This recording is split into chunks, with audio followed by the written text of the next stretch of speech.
10 sintomas ng taong walang pera. 1. Laging tulala. 2. Nabibingi. 3. Kinakausap ang sarili. 4. Hindi makatulog sa gabi. 5. Tinatamad kumilos. 6. Umiiyak ng walang dahilan.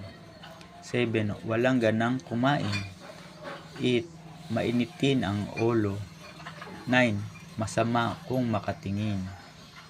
10. Gusto laging nasa bahay lang.